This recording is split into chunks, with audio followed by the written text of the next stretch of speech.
What's going on, everybody? Dogman Dan here. Warframe. We're talking Helios and Deconstructor again. I finally got this thing all squared up the way I really want it to be.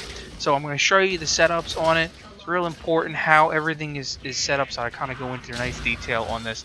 What you're seeing is just a couple of little things. The Helios is just overpowered for me at this point in terms of protectable things like the Sentinels. Overall, my Sentinels or my Kubros, this thing is the most dominating for me at this point. So in just a minute, I'm going to go ahead and we'll get right into that.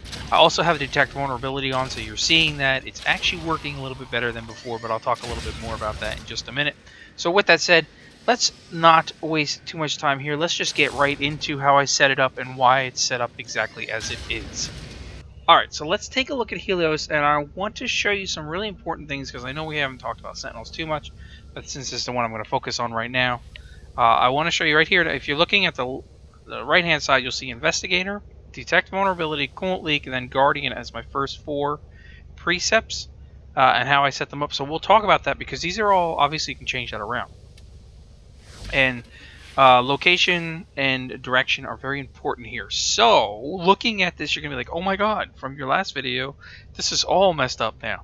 So yeah, we've done some changes. So we've got 2 Forma in here. I've got 7 points left, which leaves me enough room to add some more to Vitality and Redirection. Actually, I could max both of those out if I wanted to at this point. I would still need more Forma if I wanted to say max out like Steel Fiber or Sanctuary. But realistically, I'm not going to worry about that right now. I'd like to still have a few slots, which as you can see, I've got 3 slots that are not formed. I'd like to have them around because you never know what's going to change in the future. But for now, I want you to think about configuration on the Sentinels is important, how you put it. So left to right, top to bottom. So slot 1, 2, 3, 4, 5, 6, 7, 8, 9, and 10 as it stands. So how I put my precepts in here: slot 1 Investigator, then Detect Vulnerability, then Coolant Leak, then Guardian, then Target Receptor, then Regen. Regen, of course, because it'll heal itself once it's died, so that's not something you need to worry about right off the front, right off the bat, because it's the last thing it's going to do. But also keep in mind, Sanctuary is considered a precept. I know it sounds weird, but when I had this up top, it actually showed up as a precept. Now, if I want to switch things around, and I'll just show you real quickly here. So let's say I take Target Receptor and switch it with the Detect Vulnerability. I switch Regen with Coolant Leak, yes. And then we come back. There you go. Investigator, Targeting Receptor, Regen, and Guardian now. So you'll see how you set those ones up makes a huge difference. It would be slot 1, 2, 3, and 4 anyway, however you're going to do it. Just without the Forma. So let me just go ahead and slap this back in here. Now you don't need Investigator for Detect Vulnerability to work.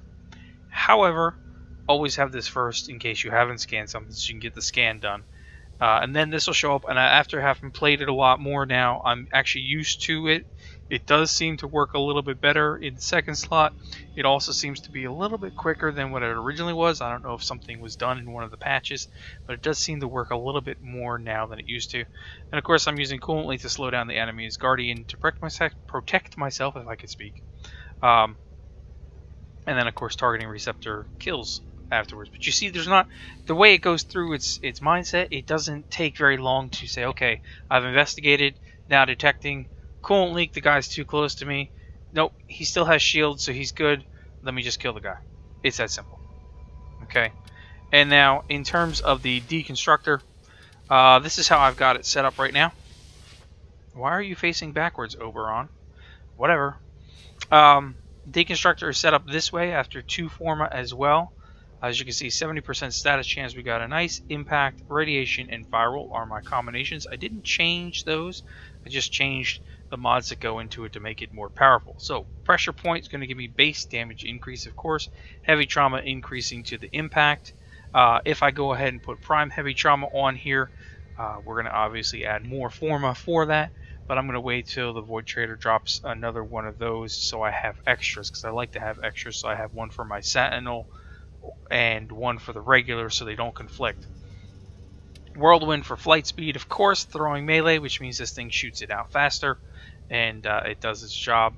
And we're going to use Virulent Scourge with Fever Strike and Vicious Frost to get the Viral. And we're going to use Volcanic Edge and Shocking Touch to get the Radiation.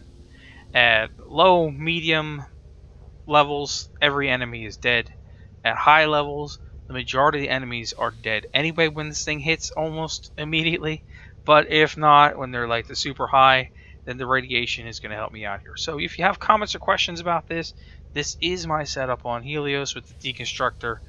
I don't plan on changing anything around in the foreseeable future, except for, like I said, maybe upgrading to primed heavy trauma on here. Otherwise, comments, questions below, and I'll catch you guys in the next episode. Thanks for watching as always. See you soon.